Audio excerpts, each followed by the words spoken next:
بسم الله الرحمن الرحيم. قال رسول الله صلى الله عليه وسلم: الحياء شعبة من الإيمان.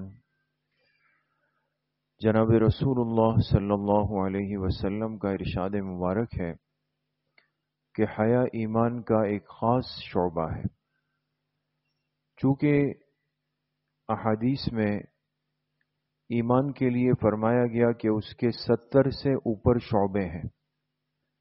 بہت سارے ایسے اعمال ہیں، امور خیر ہیں، نیکی کے کام ہیں کہ جنہیں اس ایمان کا شعبہ فرمایا گیا. لیکن ایک کمال کی بات کہہ دیں یا خصوصیت کی بات کہہ دیں کہ ان تمام شعبوں میں صرف ایک شعبے کا بڑی خصوصیت اور اہتمام سے ذکر ہوا، اور وہ کون سا ہے؟ الحیاء شعبۃ من الایمان. حالانکہ باقی بھی تو 69 شعبے تھے، لیکن حیا کے لیے خاص فرمایا کہ حیا یہ ایمان کا ایک شعبہ ہے، خاص شعبہ ہے. اس کی وجہ کیا ہے؟ اس کی وجہ یہ ہے کہ حیا انسان کی فطرت میں اللہ پاک نے ایک ایسا مادہ رکھا ہے کہ اگر یہ جب تک انسان کے وجود کے اندر ہے تو یہ انسان کو بہت سارے خیر کے کاموں پہ خود آمادہ کرتا ہے، اور یہ جب تک انسان کے وجود کے اندر ہے بہت سارے گمراہی سے، گناہوں سے، برائیوں سے محفوظ کر دیتا ہے. اور حیا اگر نکل جائے تو حدیث پاک میں آپ علیہ الصلاۃ والسلام نے فرمایا: اذا فاتک الحیاء فاصنع ما شئت. جب تیرے اندر سے حیا نکل جائے پھر جو تو چاہے کرتا رہے. پھر انسان ایک جانور کی طرح زندگی گزارتا ہے. بے حیا انسان کی تو ایک جانور کے مثل زندگی گزر رہی ہوتی. آج میرے عزیزوں، دوستوں، بزرگوں، اگر ہم اپنے ماحول پر، معاشرے پر غور کریں، ہمیں کس راستے پر ڈالا جا رہا ہے؟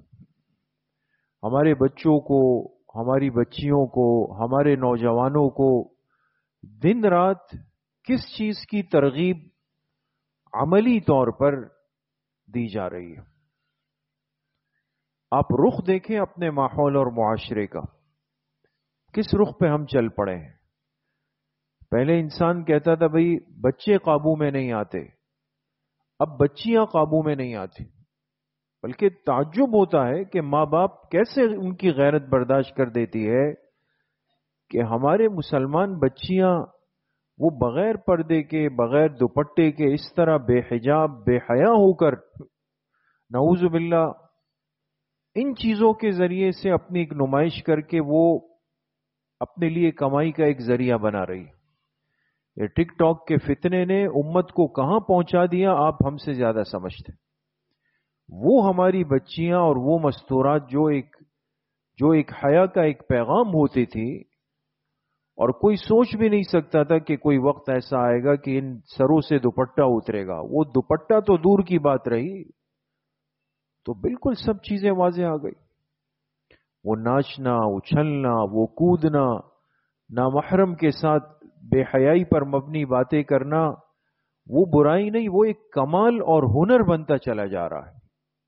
اور جو اس میں جتنا ماہر ہے ان کو کہا یہ ہمارے ملک کے سٹارز ہیں، لیجنڈ ہے یہ ہمارے. جو بے حیائی میں آگے بڑھا وہ ہمارے سٹارز بن گئے، وہ ہمارا تعارف بن گئے. اس کا نتیجہ یہ ہے کہ آج باطل جہاں دل چاہتا ہے وہ مسلمان کی گردن پکڑ لیتا ہے. کیا ابھی ہم نے نہیں دیکھا گزشتہ 1-1.5 سال فلسطین کے مسلمانوں کے ساتھ کیا کچھ نہیں ہوا؟ تو 56 اسلامی ممالک کے ہوتے ہوئے اور ایٹمی ممالک کے ہوتے ہوئے کس اسلامی ملک نے یہ غیرت کی کہ اس نے ایک دن ذرا گرم لہجے میں اسرائیل سے بات کی ہو؟ یہ غیرت بھی کسی حکمران کے اندر نہیں تھی، نہ عرب میں نہ عجم کے اندر. کیوں؟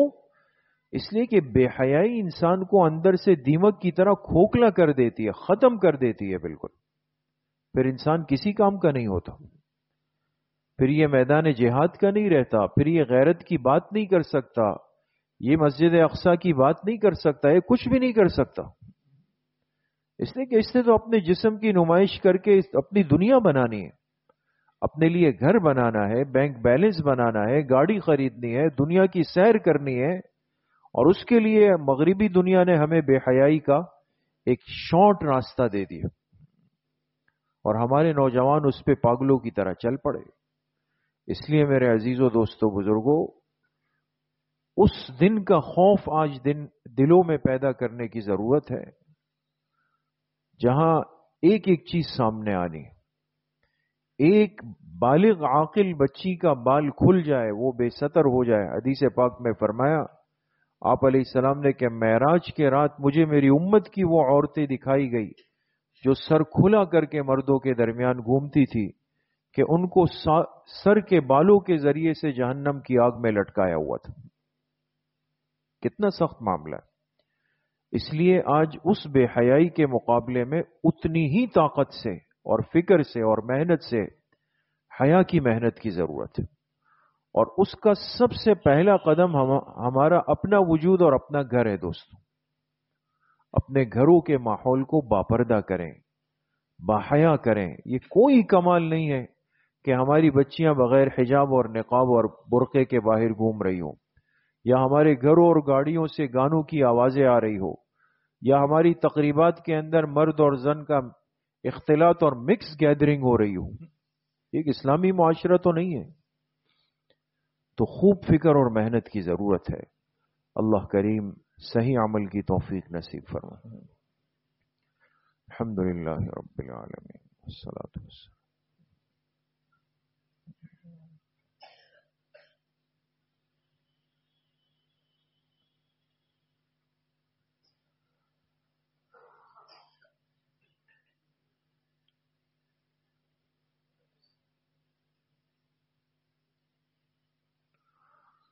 وصلی اللہ وسلم علی نبینا محمد وآلہ وصحبہ اجمعین برحمتک یا ارحم الراحمین۔